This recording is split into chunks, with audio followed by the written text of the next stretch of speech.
Nah, ini adalah beberapa poin yang penting kalian masukkan dalam CV. Untuk hari ini, kita akan meminjam CV-nya Mbak Samira ya.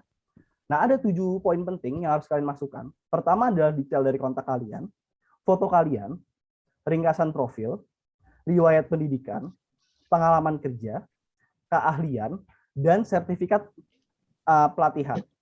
Nah, untuk secara detail ini aku akan bahas satu persatu. Nah, sebelum itu nih, ada beberapa yang harus kalian lihat saat pembuatan CV. Yang pertama adalah font. Tapi ini tunggu sebentar ya, teman-teman. Ini teman-teman kira-kira bisa melihat gak nih? Ini tuh tulisannya apa ya, teman-teman ya? Ada nggak nih mungkin yang bisa share ke aku nih? Mungkin dari chat ataupun mungkin dari teman-teman di sini bisa langsung open mic. Kira-kira ini tulisannya apa ya? Oh, nggak jelas sekali nih. Saya juga bingung tulisannya apa. Ada nggak nih teman-teman yang bisa bantu nih kira-kira? Itu tulisannya, Pak. Ini tulisannya menggunakan font yang jelas dengan ukuran yang sesuai agar dapat dibaca oleh rekrutmen. Oke, terima kasih nih, Mas. Tapi menurut Mas nih kira-kira oke nggak sih Mas tulisannya sendiri ya dari fontnya sendiri? Enggak, Pak. Enggak Itu ya? kalau dibaca kurang jelas. Jadi gunakan font yang bisa jelas dibaca oleh para rekruter, Pak. Oke, terima kasih Mas atas bantuannya. Sama-sama. Nah, benar sekali. Jadi di sini pertama adalah yang harus kalian perhatikan adalah font. Pertama, kalian harus menggunakan font yang jelas ya tentunya ya. Jangan yang seperti di atas nih, nggak kelihatan apa-apa. Yang kedua, kalian di sini bisa tentunya memasukkan size atau ukuran dari fontnya sesuai dengan template ya teman-teman ya. Jangan nanti template-nya kecil, kalian buatnya size-nya 72. Nah, itu kan nggak enak untuk dipandang. Nah, aku di sini juga memberikan contoh-contoh font yang kira-kira enak nih dipandang untuk penggunaan program Microsoft. Pertama adalah Calibri, Arial, Times New Roman, dan Helvetica. Mungkin juga bisa kalian nanti cek untuk font-font lainnya yang kira-kira jelas digunakan dalam CV. Nah, yang kedua adalah template atau desain dari CV. Nah, template dari desain atau CV ini cukup penting bagi teman-teman ya, karena semakin menarik CV kalian, itu tentunya semakin bisa dilirik oleh para rekruter. Nah, untuk poin pertama ini, aku juga mengatakan CV-nya sesuai dengan kalian lamar. Karena untuk beberapa posisi, ini bisa menggambarkan kemampuan kalian secara tidak langsung. Aku ambil contoh nih, misalnya di sini kalian bekerja sebagai graphic design. Nah, kalau misalnya template kalian atau desain kalian makin bagus, secara nggak langsung, kalian ini sudah menarik perhatian para recruiter. Ataupun misalnya kalian ini bekerja dalam posisi yang membutuhkan skill yang kreatif. Misalnya aku ambil contoh marketing, marketing contohnya. Nah, itu kan semakin desain kalian menarik, ini para recruiter semakin yakin dengan profil kalian. Kedua, desain harus selalu konsisten ya, teman-teman ya. Jadi jangan nanti setengah atas itu warna hitam, setengah bawah raping semua. Itu kan jelek ya kalau dilihat. Nah, jangan lupa untuk halamannya ini kalau bisa maksimum hanya 1 halaman saja, teman-teman, secara ringkas. Nah, misalnya dari teman-teman sendiri bingung nih, kira-kira Mas Robi, aku mau buat CV di mana yang bagus ya? Nah, ada beberapa referensi yang bisa aku berikan. Pertama adalah canva.com. Canva.com ini sering dipakai oleh orang-orang suka memberikan desain. Karena di sini selain dari template CV, juga memberikan beberapa template lainnya. Yang kedua, sebenarnya Microsoft Word ini sudah memberikan dan menyediakan template CV. Jadi kalian nanti pada saat masuk Word itu bisa pilih new, itu memang ada option untuk template. Nah, itu bisa langsung kalian pakai. Itu adalah tips yang aku berikan sebelum kalian ini ya membuat CV. Oke, yang pertama adalah detail kontak. Nah, detail kontak sendiri ada beberapa poin penting yang harus kalian masukkan. Pertama adalah nama kalian tentunya, alamat, nomor telepon, email, dan juga mungkin ada tambahan untuk sosial media dan website. Nah, aku jelaskan sedikit ya. Mungkin kalian bisa lihat nih, yang atas dan bawah. Nah, yang aku kalau cek di bawah nih kayaknya kurang menarik ya teman-teman ya. Hanya tulis domisili Jakarta, terus nama Samiranya nih agak pakai angka gitu dan besar kecil. Nah, ini kan nggak enak ya untuk dilihat. Nah, kalau kalian lihat bagian atas, ini Mbak Samira menjelaskan namanya dengan detail, tentunya harus masukkan nama lengkap ya teman-teman. Kedua, untuk alamatnya sendiri, ini tolong masukkan alamat yang lengkap dari alamat kalian, kalau bisa daerah dan juga kota kalian. Kenapa harus demikian? Karena di sini dapat mempermudah para recruiter untuk approach kalian. Karena salah satu keyword kata kunci yang biasa dicari oleh ATS itu biasanya dari domisili. Misalnya pencariannya di kota Jakarta. Nah, itu nanti para recruiter akan masukkan kota Jakarta sebagai patokannya. Nah, itu jadi teman-teman di sini diharapkan memberikan alamat yang jelas. Kedua tentunya ketiga adalah nomor telepon dan email ya. Ini penting juga agar para recruiter bisa menghubungi kalian. Nah, yang terakhir ini adalah sosial media dan website. Untuk sosial media dan website sendiri, teman-teman di sini memasukkannya adalah sosial media yang berhubungan dengan profesi kalian dan tentunya sosial media yang profesional. Contohnya aku ambil sekarang adalah LinkedIn ya. Teman-teman tentu baik di sini yang familiar dengan LinkedIn. Nah, LinkedIn ini kan sebenarnya wajah kalian yang menggambarkan profesional kalian secara media sosial. Nah, media sosial lainnya tuh sebenarnya nggak apa-apa kalian masukkan. Contoh, aku ambil Instagram atau website pribadi kalian. Nah, tetapi itu harus berhubungan dengan profesi kalian. Aku ambil contoh, misalnya nih teman-teman adalah arsitek nih. Nah, kan kadang-kadang ada beberapa orang yang memasukkan portfolionya di Instagram ya. Nah, itu boleh dimasukkan. Ataupun misalnya fotografi. Nah, itu bisa kalian masukkan juga. Jadi di sini kalian harus memasukkan media sosial kalian yang berhubungan dengan profesi. Itu untuk detail kontak. Nah, yang kedua, untuk foto nih. Nah, foto nih kalian kalau lihat sebelah kanan, ini ada 2 baris. Baris pertama dan baris kedua. Boleh nggak nih kira-kira di-share ke aku nih? Kira-kira menurut kalian foto mana sih yang bagus, yang garis atas atau baris bawah? Boleh nih kasih reaction-nya nih teman-teman kalau agar aku juga tahu nih kira-kira yang bagus yang mana sih fotonya nih, teman-teman? Oke. Ini sudah ada yang memberikan Mas Surya, ada yang lain? Boleh mungkin kira-kira nih foto yang mana nih yang bagus nih, teman-teman? Oke, kalau kalian teman-teman lihat memang yang atas yang bagus ya. Nah, kenapa sih yang bagus ini yang atas bukan yang bawah? Pertama, tentunya dari ukuran fotonya ya. Nah, kalau kalian lihat dari ukuran foto ini pas ya, dari teman-teman lihat di atas. Cukup untuk di template-nya, nggak yang di bawah. Fotonya ukurannya beda-beda. Kedua, ekspresi. Ekspresinya ini harus dilihat profesional, serius, ataupun juga ramah. Kalau yang di bawah ada yang mas yang di bawah itu songong, ataupun bapak-bapak yang itu tuh mukanya cembetut, itu jangan. Pakaian dan atribut tentunya harus yang rapih dan lengkap dan profesional, formal. Dan untuk background ini harus yang netral, jangan kayak mas yang kiri bawah belakangnya karpet. Nah, itu kan jelek ya untuk dipandang. Karena profile picture ini atau foto ini merupakan gambaran dari diri kalian. Oke, yang selanjutnya adalah ringkasan profil. Nah, ringkasan profil ini adalah salah satu yang paling penting dalam CV. Kenapa? Karena di sini ringkasan profil menjelaskan diri kalian secara singkat. Nggak perlu banyak-banyak, cukup satu paragraf dengan maksimum 100-150 kata. Nah, apa saja sih yang kira-kira baik untuk dimasukkan dalam ringkasan profil kalian? Pertama adalah siapa Anda. Tentunya ya, dari teman-teman harus menjelaskan siapa teman-teman, kekuatan kalian harus kalian masukkan. Karena dari kekuatan kalian ini bisa menjadi patokan para recruiter agar bisa memproses kalian dan dilirik oleh para recruiter. Ketiga, tentunya kalian harus memasukkan kemampuan berdasarkan posisi yang dilamar ya. Jangan kalian di sini daftarnya jadi mekanik, tapi kalian jelasinnya sebagai graphic design. Nah, itu kan jadi gak enak ya teman-teman, gak pas nih. Dan itu bisa membawa efek negatif juga bagi teman-teman. Nah, kalau dilihat dari contohnya nih, aku juga meminjam CV Mbak Samira lagi nih. Kalau kalian lihat, ini Mbak Samira menjelaskan dirinya Mbak Samira. Dia sebagai marketing eksekutif dengan pengalaman lebih dari 5 tahun. Nah, dia menjual diri sendiri nih. Dia mempunyai kemampuan untuk menciptakan strategi yang bagus agar dapat meningkatkan sales dan nilai dari produk. Tentunya kan semua perusahaan ingin salesnya naik dan nilai dari produknya juga naik. Jadi ini kemampuan yang bisa diberikan atau kekuatan dari Mbak Samira nih. Kalau hire dia, kalau direkrut dia, akan salesnya nambah di perusahaan tersebut. Selain itu, kemampuan yang berhubungan dengan marketing, dia ada kemampuan untuk menggunakan strategi pemasaran di berbagai platform. Dan juga dia sudah terbiasa apabila diberikan proyek untuk implementasinya dan juga manajemennya. Oke, selanjutnya tidak kalah penting, teman-teman, itu adalah pendidikan. Nah, dari pendidikan ini, teman-teman mungkin juga sudah familiar, ada 4 yang harus dimasukkan. Pertama adalah tempat pendidikan kalian.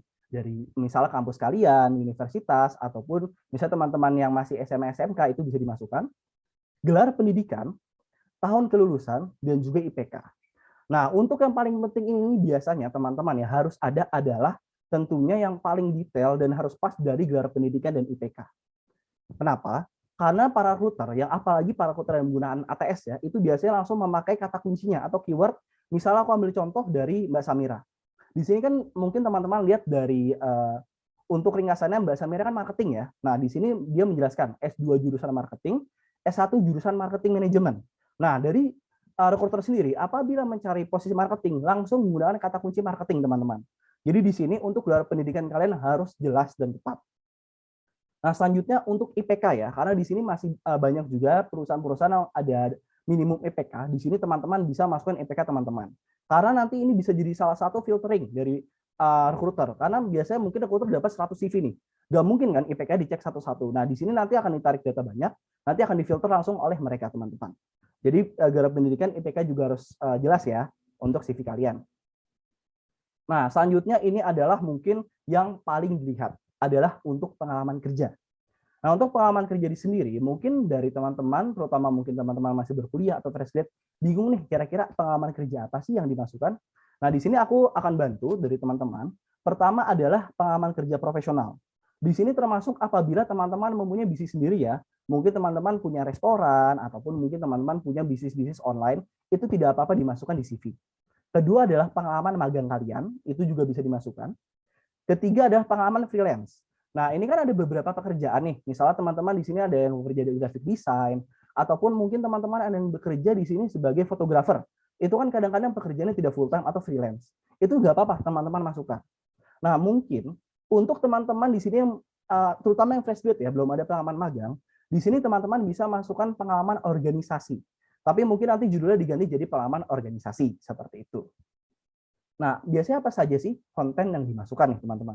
Pertama adalah jabatan, kedua adalah nama perusahaan, ketiga adalah tahun bekerja, keempat deskripsi pekerjaan dan prestasi. Nah, di sini yang penting adalah tentunya dari jabatan ya, teman-teman.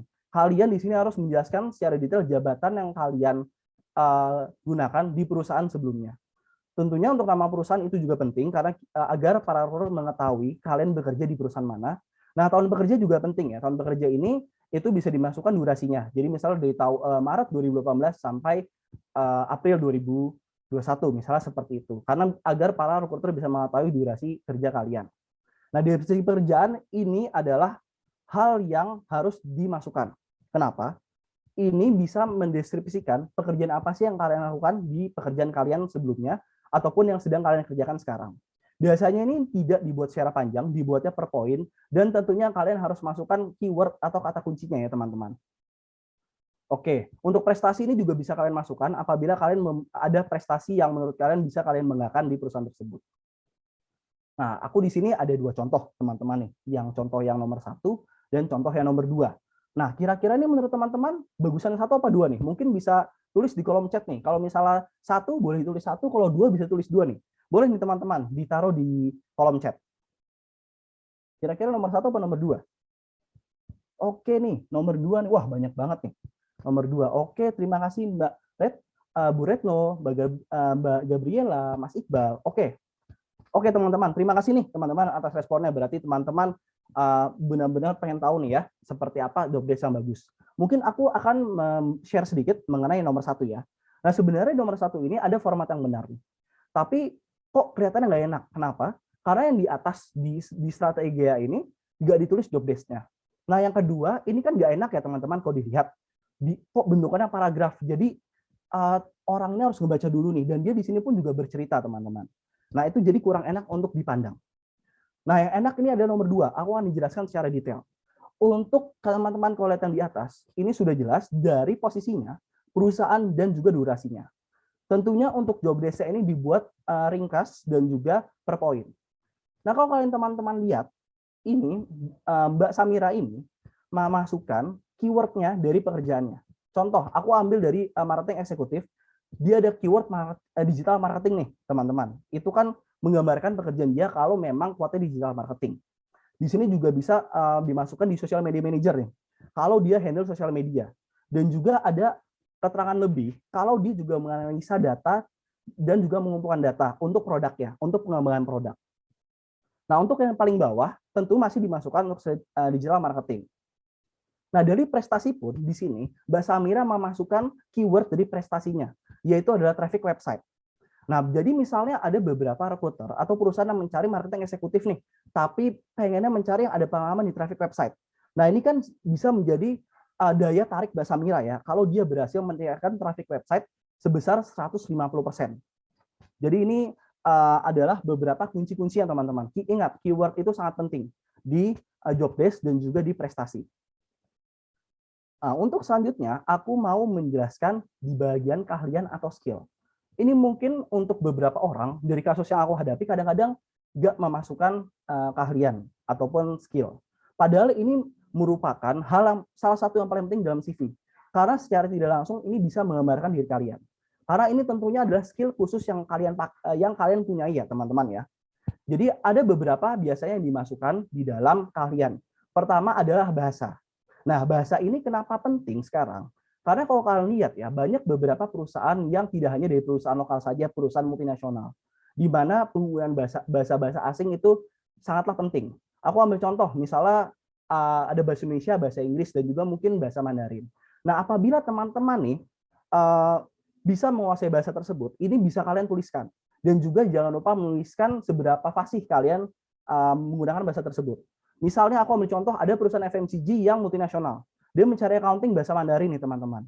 Kalian nulis saja bahasa Mandarin, ini bisa langsung dilirik. Karena mereka memakai keyword Mandarin. Misalnya seperti itu.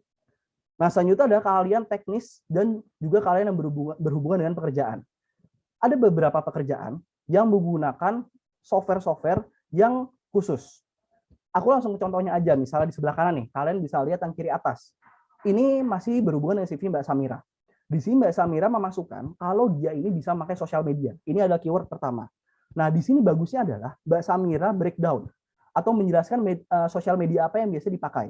Misalnya Instagram, Facebook, ataupun Twitter. Nah, ini sangatlah penting teman-teman. Apalagi untuk posisi-posisi yang menggunakan software tersebut. Misalnya dari dari perusahaan ini mencari untuk yang ahli di Instagram. Nah, di sini kan mereka langsung bisa melirik Mbak Samira. Bonus ternyata dia juga bisa Facebook ataupun juga Twitter. Nah, selain itu, dari keahlian kalian ini bisa langsung menggambarkan pekerjaan kalian. Aku beri contoh misalnya sebelah kanan. Ini adalah pekerjaan IT. Aku bisa langsung tahu kenapa. Karena di sini ada kata kunci software and web development. Ataupun beberapa software yang digunakan seperti Java, HTML, CSS, ataupun jQuery. Nah, ini kan langsung bisa menggambarkan keahliannya dari kandidat ini. Termasuk dari keahlian yang di bawah nih. Dari kalian mungkin juga melihat sekilas saja, kalian tahu ini adalah posisi yang berhubungan dengan graphic design ataupun dengan seni ya, karena ada di sini ada fotografi, videografi ataupun layouting. Jadi keahlian di sini kalian harus masukkan ya teman-teman ya, sangatlah penting, termasuk skill-skill teknis yang kalian punyai sebagai pembeda kalian dengan sains-sains kalian pada saat mendaftar. Nah, yang terakhir adalah sertifikat dan pelatihan. Nah, sertifikat dan pelatihan ini harus kalian cantumkan. Kenapa? Karena menjadi bukti kalian bahwa kalian ini mempunyai kemampuan atau keahlian khusus di bidang tersebut yang kalian ikuti. Ada beberapa yang harus kalian perhatikan dalam penulisan. Ini pertama tentunya kalian harus menuliskan nama pelatihan kalian ya, tentunya ya. Nama lembaga atau pelatihan atau sertifikat yang kalian ikuti. Tahun sertifikatnya itu didapatkannya kapan? Karena kan tentunya ilmu itu berkembang terus ya. Semakin baru, semakin bagus nih teman-teman. Nah, kalian juga di sini bisa menambahkan penjelasan singkat. Misalnya aku ambil contoh nih teman-teman, di sebelah kanan ini. Misalnya kalian lihat untuk yang bagian bawah, Inbound Sales and Marketing Certificate dari yang pengeluaran dalam Murray School of Marketing di tahun 2012. Nah, mungkin dari recruiter bingung nih, kira-kira Inbound Sales and Marketing Certificate itu seperti apa sih? Nah, di sini dijelaskan secara singkat, teman-teman. Jadi nggak perlu panjang-panjang, bahwa sertifikasi ini itu membahas bagaimana cara identifikasi prospek penjualan dan pembuatan strategi marketing.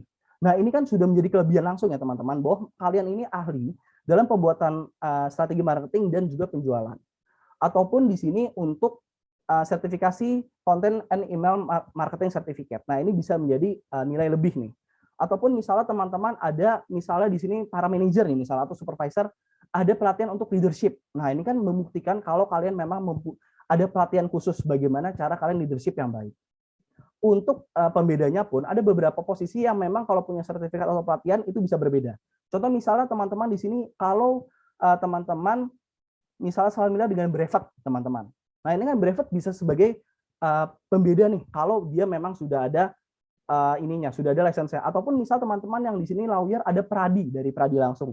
Nah, ini kan sebagai bukti ya teman-teman. Di sini teman-teman bisa menjual diri kalian ke recruiter dan menjadi pembeda dari kandidat-kandidat yang mendaftarkan. Oke, kira-kira itu adalah poin-poin penting dari CV yang harus kalian masukkan. Jadi pertama, kesimpulannya, pertama tentunya kalian harus membuat format yang baik dan yang jelas ya. Seperti saranku tadi, mungkin teman-teman tadi juga udah lihat ya. Misalnya CV yang kurang jelas itu seperti apa, teman-teman? tulisannya tadi kan jelek, gak enak ya kalau dilihat. Ataupun misalnya tadi dari format CV-nya dari Mbak Samira kan udah jelas, jadi orang sekilas pun melihatnya juga sudah enak. Kedua tentunya, tolong masukkan kata kunci yang terkait dengan pekerjaan yang kalian lamar.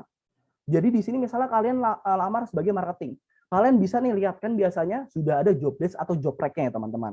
Misalnya kalian lihat memang membutuhkan lulusan psikologi, nah ini bisa kalian langsung masukkan. Ataupun misalnya untuk recruiter, itu harus bisa pakai ATS ataupun ada pengalaman untuk interview secara langsung. Nah itu juga harus kalian masukkan. Jadi kata kunci ini sangat penting di zaman sekarang, karena ada beberapa perusahaan yang sekarang udah nggak manual teman-teman, karena kan kandidatnya banyak ya. Jadi langsung mencari keyword yang terbaik dari posisi tersebut. Yang ketiga, yang paling penting tentunya adalah buatlah CV secara jujur. Jangan teman-teman buat CV-nya ini terlalu melebih-lebihkan, karena nanti bisa menjadi petaka juga bagi teman-teman.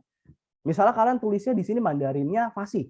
Padahal pada saat interview, aduh mas, saya ini cuma bisa baca tulis aja, dan itu juga cuma conversation perkenalan diri misalnya. Nah itu kan jelek ya nanti diri kalian teman-teman di para recruiter. Nah jadi buatlah CV sejujur mungkin dan sebaik mungkin. Kira-kira seperti itu sih teman-teman untuk tips and trick pembuatan CV di hari ini.